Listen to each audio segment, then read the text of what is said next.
Today we are drawing castles. It's going to be a lot of fun. Let's go.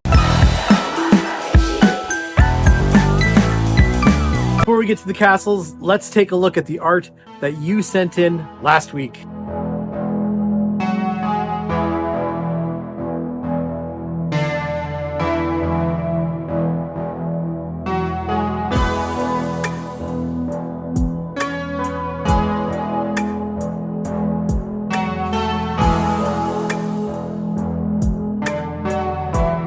Okay, so for easy mode, what I would like to do is draw a castle from the front, and we're going to put as many details as we can in there. So we're going to start with a rectangle.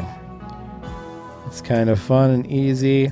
And then maybe what we need to do is add some turrets to it on the sides, which from this angle will also look like rectangles. This is going to be kind of a somewhat boring castle. Maybe we'll make it look more fancy. Let's add some of those turrets that come off the side with a angled line, and it comes up like this, and maybe it comes to a pitched steeple. I once saw this book that shows how toilets worked in castles back in the day, but apparently they just have like a little hole here, and then people would like use the washroom like this, and it would just fall on the ground. Anyway, that's kind of fun. Okay, so back to the task at hand. Let's build our little things like that. What are they called? Archers would stand up on top, and then they would aim in between here. Okay. Let's do another one of those rectangles. This one is larger. Maybe this one, because it's taller, doesn't have one of those jaggedy things, but maybe instead it has just the point. And maybe, hey, I'm not sure how many castles had astronomy things built into it, but let's make it an astronomy thing. Maybe it's more of a fantasy castle. An astronomy thing. A telescope, I believe, is what they are called. Yeah, so maybe it rotates like this. Okay, and then, let's have another rectangle here. This one has a nice arch. It's inside the walls. Yeah, because we're looking straight on, I don't think I want to make that 3D. And because it also would make sense in a rectangular castle to have something laid out diagonally, I don't think. But anyway, we can embellish this a little bit. Let's add maybe a nice stained glass window.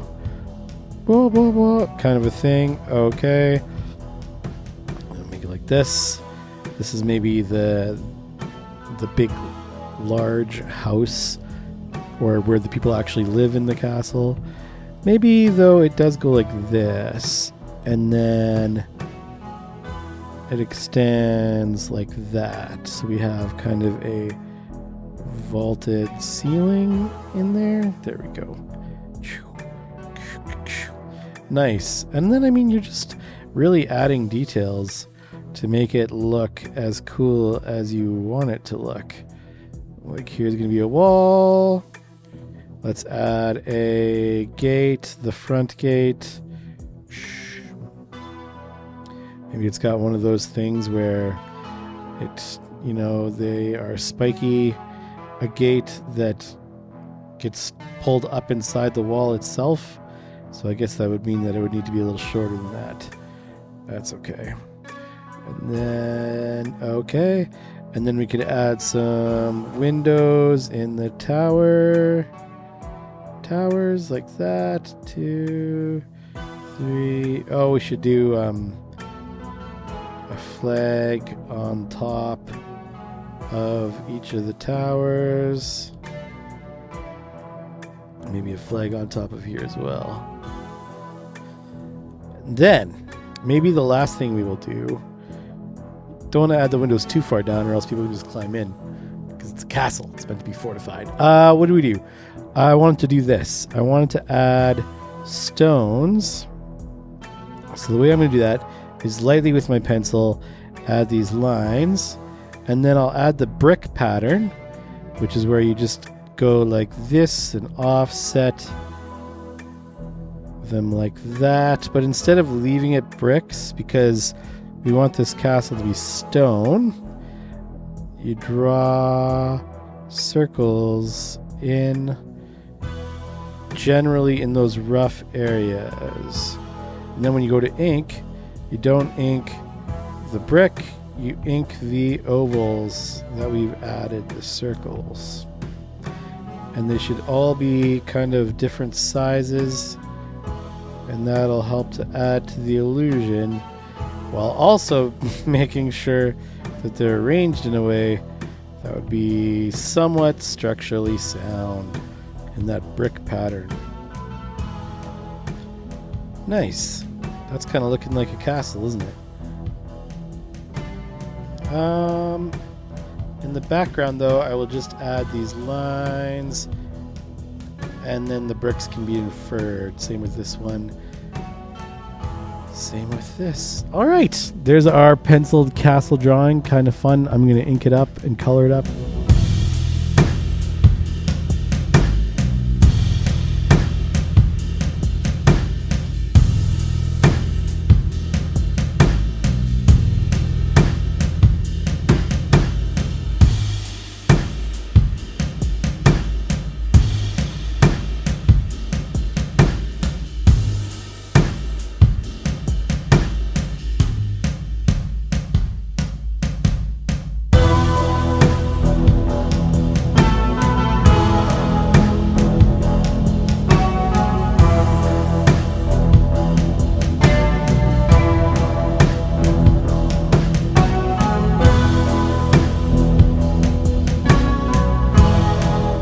All right, there's my easy mode castle. That was a lot of fun to draw.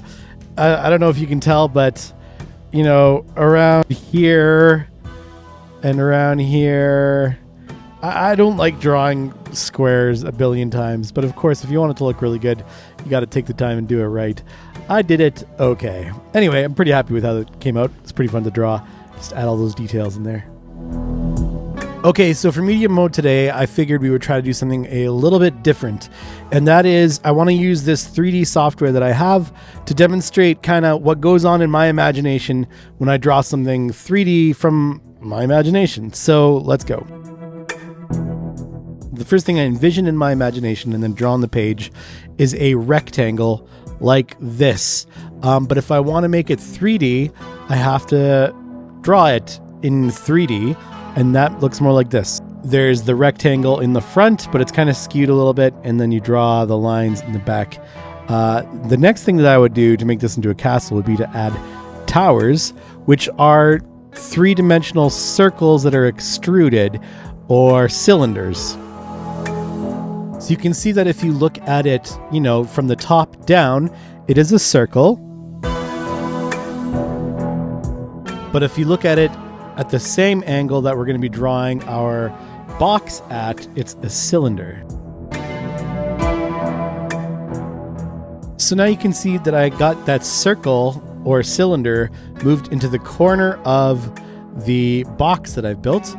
And, you know, that's kind of how I would do it with my sketch layer on my pencils, is that I would draw the cylinder in on the corner of the rectangle, and then I would go ahead and do that on each corner. Now, when I do that drawing, the order doesn't matter, but when I do that in 3D modeling software, the order does matter. So before I duplicate this pillar or this column or this turret and move it to each corner, I want to add the detail that I would add first. Now, when you sketch, it doesn't matter.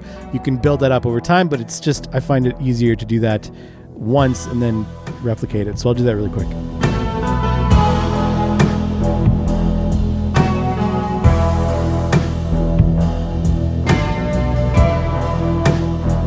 Okay, so as you can see on my one turret here, I have added the little jaggedy things, I don't know what they're called, as well as a steeple and then a kind of a flagpole on top. I'm not sure if you can make that out, but yeah. So now what I will do is I will duplicate this and put it in each corner.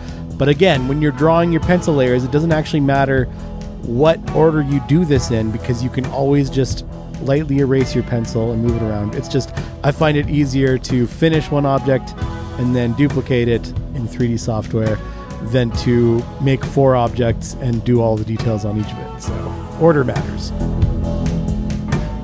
All right, so that's actually super handy because now I have my 4 turrets.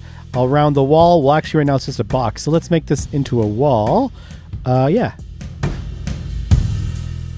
All right, well, that might be as much as I want to demonstrate right now using this 3D software, with the exception of using 3D software in art is actually super handy because, let me just demonstrate, you can actually view your drawing 3D objects in different ways. So this is an isometric view, which is pretty sweet, and you can see how it's all laid out. And then also we have our, what else? There's just a bunch of different views that you can use to help you understand how 3D objects work. So now what I'm going to do, that I've shown you kind of how I guess maybe because I've used a lot of 3D software for just various projects, never in complex ways. I'm definitely not a 3D modeler or a 3D animator, but I've used it enough that it's really influenced how I kind of think of how I draw 3D drawings from imagination. So now what I'll do is I will do this exact same process, but just using pen and paper, and I'll time lapse it and see if you can pick out how I'm doing those things.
So what do you think? Can you see how the way I do 3D modeling software has an impact on the way I envision and draw 3D objects for my imagination? For hard mode, I thought it would be a lot of fun to actually get out in the community, find a castle, take a sketchbook, a pen, some markers, and do it up. I decided to park myself in front of the Thorvaldsen building on the USask campus and do this technique I saw on Instagram where you outline the perimeter of the building and then you add the basic shapes that you see kind of relative to that perimeter, and then you just fill in the details and you use shading to add, different architectural features. So it was an experiment and it was so much fun. I honestly just sat there on the grass. It was a beautiful day for like half an hour and drew this. I'm pretty happy with it. I want to say a huge thanks to my Patreon supporters, specifically Anna, for sponsoring this video and for making it happen. If you'd like to support these videos and the comics that I make, you can go to patreon.com/GoGoMockRocketSheep, and I'd love to have you on board. You get a lot of cool benefits, like you get to vote on the comics that I make next, And if you support at the Let's Draw tier, that means you get to pick what you want to see me draw for these videos in the next month. So that'd be a lot of fun to have you on board. So anyway, check that out. Also go to my website, gogomockrocketcheap.com, and you can check out my comics and other videos and stuff like that. And as always, if you've drawn along or if you have some art you'd like me to put in this video for the next time, send it to gogomockrocketcheap@gmail.com. Thanks so much. See you next time.